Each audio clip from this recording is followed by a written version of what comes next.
I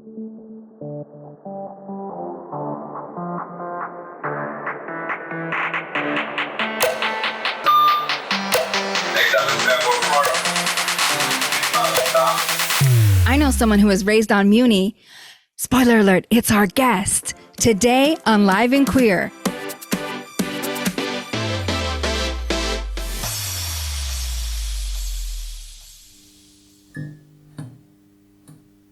Welcome to Live and Queer, QCC's Queer Art Show. I'm your host, Maya Chinchilla, and today's guest is writer, educator, and cultural worker, tanea Lunsford Lynx.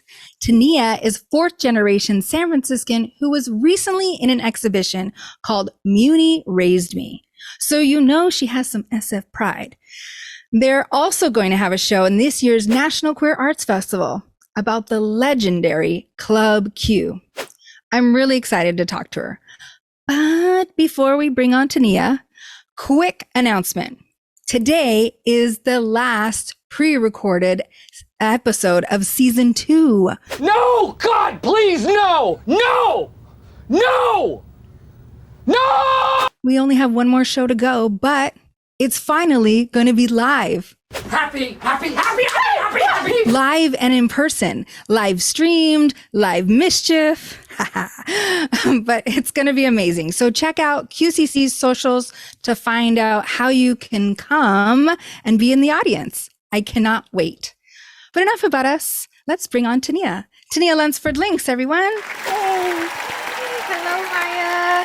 Hi. So good to see you. So good to see you. And I'm loving that outfit. All of the colors, they are like, I feel like they're very hip. Thank you. Yes. So before we get into it, let's take a look at some of your work. Hello, my name is tanea Lunsford Lynx. I'm a writer, an educator, and I'm born and raised in San Francisco. I'm going to be reading my poem, I Used to Live Here. I used to live here, but my whole hood is a museum now, and my whole city is a playground with rules against me. This used to be a good place for a young witch to practice raising hell with two small hands. A place for getting on the back of the bus without paying and still feeling dignified, shouting, "Back door!" This used to be a good place to be nobody. To hide from the too rough fingers of the world under thick fog until you caught your breath or could run again. Or so I'm told. By the time we got here 4 generations ago, all the good hiding spots for catching your breath were taken or we weren't allowed to buy. You used to be able to find a lost auntie in the Tenderloin who told you good stories and forgot which secrets were whose. You used to be able to dream about life as a lowrider and a black cowboy here. My mama didn't speak Spanish, but sometimes she wasn't talking to Pepe's mama because Pepe's mama, who we all thought was Selena Reborn, took our clothes out of the dryer when she was impatient. And sometimes they were best friends on late Sunday night washes together. You used to be able to get your fortune told by the man in front of the liquor store who had been revived from death twice for the price of 1 loose Newport. My grandmother used to lean over to the left side of her chair, using her right hand to rub huge circles on her hips when the rain was coming. My grandmother who burped when she was feeling anxious. You used to be able to have a grandmother here. I'm 17 years old when my boo and I have matching Jordans and matching North Faces zipped up to our chins.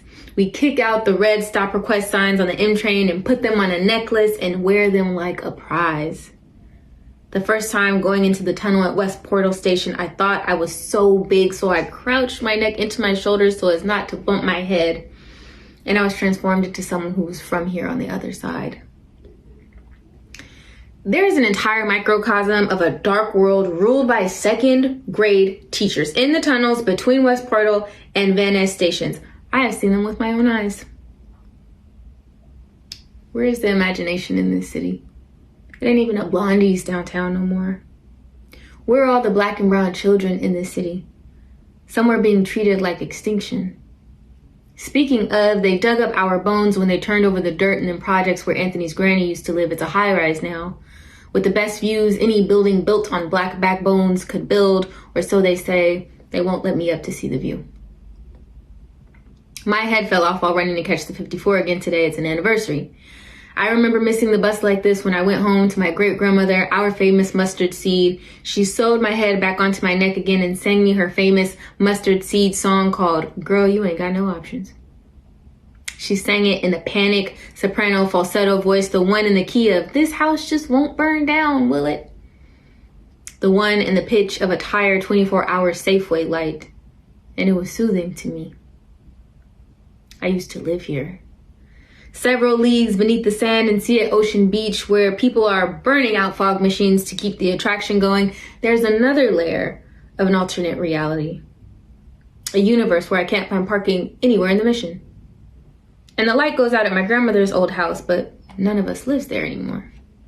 And our house with the multi-generational miracle in it is nearly up to $2 million on Zillow, tumbling profit as it gets bought and sold, bought and sold, bought and sold every other year. And I see people whose singing voices made me cry with joy, lying in the street with no shoes on. And I'm losing teeth in all my dreams. I used to live here. Before my sister had the baby and summer returned in September in time to celebrate, when Cesar Chavez was Army Street, and I knew one Potrero Hill and only one Potrero Hill, and there was no pizza and there was no dog walking there. Before NOPA. When we couldn't be queer, so we had to really enjoy our Halloweens in the Castro.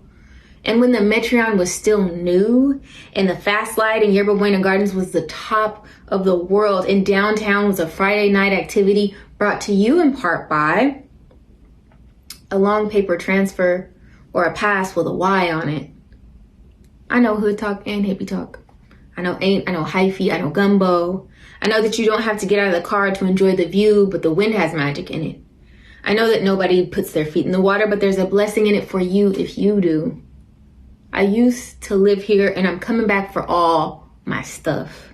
I'm coming back for all of our stuff, all of our after Bart stops running shenanigans, all of our heart-to-hearts around Lake Merced 1,000,000 times, after all the little things we got away with stealing at Stonestown Mall. After our standing in line for Jordans, and driving our mother's cars without licenses, and being curious about the significance of why the warning siren blares at 12 p.m. on a Tuesday of all times. I'm coming back for our San Francisco. Whether or not they let me across the bridge, I want to see it up close. I want to see us up close. I want to meet all of our mothers hanging out of the windows, looking left and right for us to come barreling down the blocks when it's time to come home. I want this for all of us. I want it to be how it was when I used to live here. Yes. Yes. I love that so much. So many like moments. You taking me back from when I used to live in San Francisco. I mean, there's a lot there. And so can you tell me a little bit about, you were part of this project called Muni Raised Me. And so in your poem, you talk a little bit about, transfers and, and all the places that you remember in San Francisco. Do you have like a favorite bus line? Yes. So I should start by saying that Muni Raised Me was a beautiful show that I feel honored to be a part of. It was at Soma Arts, and that show was curated by 3 folks who I actually, 2 of whom I went to high school with. Okay. So Sally Tamayo Lee, Mei Lee, and Sasha Vu.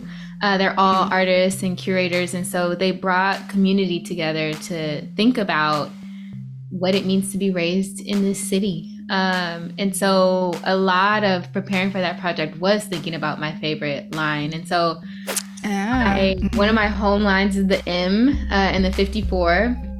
And so those are two of my favorites by default. And also there's such a special place in my heart for the 26, which no longer exists. It used to go down Valencia, and it was such a good people watching route. Yes. Oh, really? Like what? Like what kinds of things did you see? All kinds of things. Just like people who like went to rival middle schools and people who were like outside just walking around, and people who had like books from all the bookstores just like under their elbows, and yeah, just all kinds of things. Yeah, I feel like taking transportation is really, it's a whole experience. It's, you got to have your timing ready. You got to have your stuff with you extra so that, you're not wasting your time in waiting for it all. But yeah, so tell me more about what it was like to participate in Muni Raised Me, the show. I mean, I think there's still online. You can still see like the digital exhibit, but yeah, how did you participate? So yeah, you're right that there's still a virtual kind of gallery that folks can take a look at and see the show online. But my piece in the show was a newsstand that I cleaned, cleared, refurbished, and I created original kind of interior wallpaper for using passes that I'd kept from being a teenager in the city, along with family photos, because my family has been here for 4 generations on both sides. And so thinking about collage and how to weave those stories into together, I created a backdrop so that folks could step into the newsstand and take a look at these photos and collages, but also to listen to stories about the city, about memories that I have and that other folks have about growing up in the city. That's amazing. That's beautiful. I was able to see that part. And then also, didn't you bring young folks to present at this event too, or was that part of the opening? So I lead the spoken arts department at Ruth Asawa School of the Arts, and so I have a band of 20 young poets who are amazing. Yes. They keep me on my toes. And so we actually took a field trip together, and they brought pieces about their experiences on public transportation to read throughout the gallery and to activate the space. So there are some recordings of them on the Muni Diaries podcast where folks are in the back of the bus reading their poems or standing in front of different pieces throughout the gallery, kind of activating the space with their own experiences. Yeah, and they got an actual Muni bus donated for this show, right? Yeah, so like in the beginning meetings with the curators, someone was like, what if we just got a Muni bus donated by Muni? And then it happened. It happened. So that's amazing. Otherwise, it was going to be like a cardboard cutout or something. Right, or something, I think that's also part of the magic and the myth of not only like this city, but also like the way we get around in the city, and also this group of folks, that there's something really special about just asking and then coming together around something, and then things happen, magic happens. So the bus that was donated, it was a decommissioned bus. It actually ended up being really the thesis statement of the show. Folks could board and sit in the driver's seat, and there were all kinds of beautiful things kept on the bus. And there was a huge and beautiful altar at the back of the bus commemorating folks who we've lost to various forms of violence, or folks who are just mentors and ancestors to our community. Wow, that's beautiful.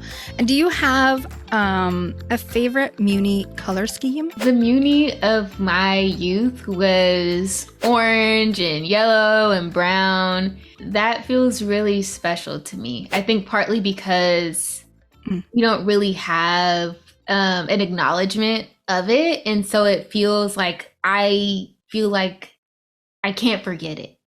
I feel like I have to like hold up some of that color scheme. It seems like there was a day when I was playing outside and the M rolled by, and I was like, what is this robot train? What's going on? And then, then all of the buses and all of the trains began to transition to this red and this silver, which, we now know so well. But at the time, it was like seeing the future just like across our block. Wow. Yeah. I mean, and the Bay Area, San Francisco especially, has changed so much.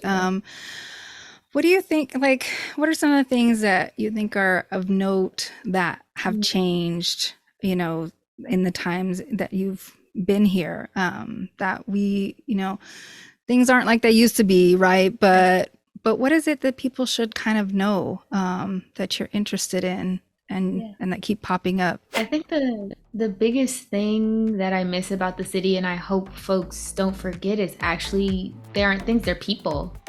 When I think about like what makes San Francisco what it is and what it has been is the people. My neighbors, folks who raised me in community, folks who I'm accountable to and in community with, who I love. Just folks being pushed out of being able to call this place home. And so, yeah, first I think about the people. I also think about so much of the cultural kind of ways of being in this city, and so much of the history is about fighting for it. And supporting each other in that fight. So when I think about being a young person coming up in the city, I had, folks, neighbors, elders, community members who were training me up to know about the history of this land, of the Ohlone people who steward this land still. Absolutely. And that's a huge part of the culture that I'm grateful that I get to like carry forward when working with the young folks who I'm in community with. My dog Chorizo is also co-signing all of that too. He's like, people. Yes. He has like a 10-point plan, but at the 7th point, he falls asleep because naps are also important.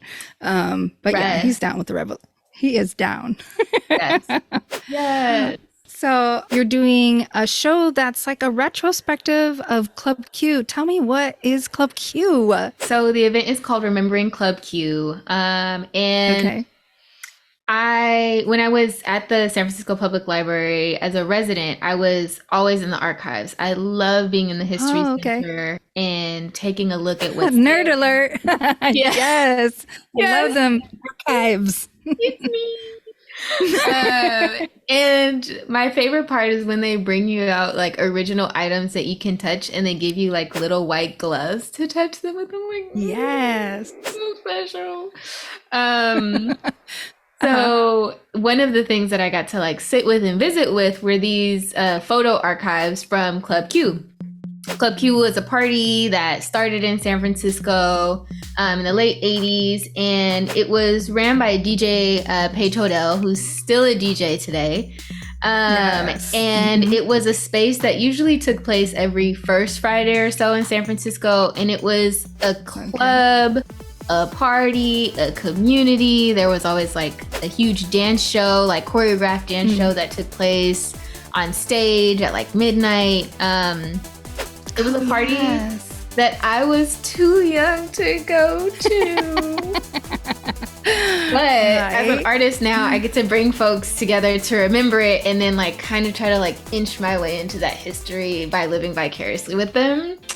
It's Remembering Club Q. And so I'm sitting with the original choreographers and videographers and DJs to kind of like hear what that space was about, and to see what we have now that's in the lineage of the creation of that space, or other ways of gathering that are connected to that space. So I'm excited. And it's so special because it was a more of a women-centered space. That's right. And we have very few spaces like that. I mean, we kind of have Rio, maybe So Lovely, but it's just so rare to be in that kind of centered space. And I was trying to remember if I've actually been to Club Q. I know my partner has for sure, so they had a bunch of memories of the dances and everything.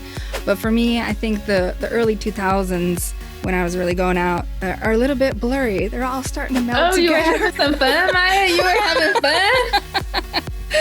I was trying to make up for lost time, let me tell you. Yes. Yeah. So I had a little bit of slower, coming to the clubs experience. But yeah, I mean, being able to get close to that, because there was just like this freedom and this, this joyfulness, and like for people who don't understand what clubs are for queer folks, or even tea dances or afternoons, it's not just about going to a bar. It's about trying to see yourself and see each other, and and be recognized. And so you were like, I just want to know more about this. Let's make it happen. Yes, I was like, I am loving these photos. I'm loving kind of like how folks are being together. I'm missing that now, like especially like visiting with a lot of these things in the moment of like being super COVID conscious and knowing that we need to take care of each other when we do gather. And I was like, okay, how can we make it possible for folks to remember and to grow this legacy, to really honor that space and think creatively about how to make more spaces. So what can the audience expect about when they come to this show? First of all, it's situated in the library, so truly nerd alert, but it's a party in the library. It's a party. It's like all of my favorite Sounds like my kind of party. So folks can expect that you'll come in and that there will be an altar there because this Club Q is just one of a number of Club Qs, right? One of a number of the places that folks can find each other and see each other. But we're also acknowledging folks in our community who we've lost. And so there'll be an altar space that folks can sit with and contribute to, and there will be a panel where we're looking at original photos and videos from Club Q, and there's a panel with DJ Paige Hodel and Rochelle Donegan, who's one of the choreographers, and Aaron is also Aaron Birch is also one of the videographers. So we'll be in conversation. I will be like eagerly asking questions. Because I really wish I was there. And then after the panel, we'll actually head over to Strut in the Castro. And there will be a rooftop after party for folks, and Paige will be spinning. And so the idea around that is like on the Castro, there aren't really many places that have been like reclaimed for women, femmes, non-binary folks, etc. And so wanting to hold that space and reclaim that space to party, to enjoy each other's company, because it's never too late. And so thinking about modeling that place that we want to see. Yes, I'm talking about place-based art. Like, let's do it, right? Let's tell the stories and let's, see what happens. Yeah, that's so beautiful. So you are a resident artist at the San Francisco Public Library. Can you tell me a little bit about how that came about and like what you've been doing there? Do you get an ID? Okay, so let me tell you, I do get an ID. I get a little card. It has my face on it. And when they gave it to me, I was like, okay, what doors does this open? And they were like, yeah, some of them. And so I was like, my first week or so in the library, I was just like, I was just seeing where I could get into. And that was an experience in itself. I also got to talk to patrons and talk to librarians who are some of the funniest people I've ever met in my life. I already knew that, but I was just affirmed. I would just be in the library with my little badge, touching stuff, pulling out stuff, things like that, visiting with what's unique about the San Francisco Public Library catalog. And then I started thinking about oral histories and where oral histories live, because they're not like, you can't check them out like a book, but they are memories and things like that I want folks to visit with. And so a big part of my time there was thinking about the life of oral histories, how to add to the life of oral histories, how to make them more accessible to folks, and like where we could have them more in plain sight for folks to visit with. Yeah, and just like you're talking about, the thing that you miss or admire so much about your experience in San Francisco is people, right? And not everybody's story gets told, but yeah, like I feel like there's this thread throughout your work of really trying to bring different types of voices into the conversation. So I really love that. So you also you've done a lot of different types of jobs. You teach creative with youth as well as city college, That's right. level. Yeah. Mm-hmm. And you also had a job once in a restorative justice program. That's Can you right. tell me a little bit about that? Like, Yeah. people throw that word around a lot. And so I just think it's really interesting when people are actually doing that work, you know? Yeah. So I worked piloting a restorative justice program in San Francisco with young folks called Make It Right. And we were partnering with young folks, community members, families, schools to sit in conversations around harm that might be caused and really what to do with it, how to repair it, what needs to be done in order to make things right. And it was one of my favorite jobs, hands down, because it was really us being in practice with the future that we want to see and getting more folks in the room to see that something's possible, that we can take care of each other, we can respond when there are moments of harm or conflict, and there are real things that we can do. Yeah. And it's also really special to work into transformative justice, which is, you know, further steps further than restorative justice, thinking about transforming the conditions so that this harm isn't even possible anymore, so that more folks have more of what they need, more of the time, and that we're taking care of each other in more preventative ways also. That's beautiful. That's beautiful because, you know, we are dealing with so many heavy things in the world, and being able to have like something that grounds us, you know, either whether it be our history, our art, or these practices. I mean, you know, it's like we can't just sit back, right? Like there's something to grasp onto, something to help us realize that these are long-term, it's long-term work, but also, yeah, with a little bit of joy in there. So we have each other. Yeah, we have each other. We do have each other. I love that. Thank you so much for spending time with us today. I super appreciate it. I feel all warm and fuzzy and like I want to create something right now. Yes, do it. All right. So if you want to see Tanea's NQAF event, Remembering Club Q, it's happening in person at the San Francisco Public Library in June. You can get more information by following Tanea on Instagram at Tanea Lunsford Lynx or checking out their site, tanealunsfordlinks.com. And we're also, Live and Queer is going to be a part of NQAF this year. So follow all of QCC's socials to get more info. Links for everything will be in the description. All right. You were our closing guest for this fabulous season 2.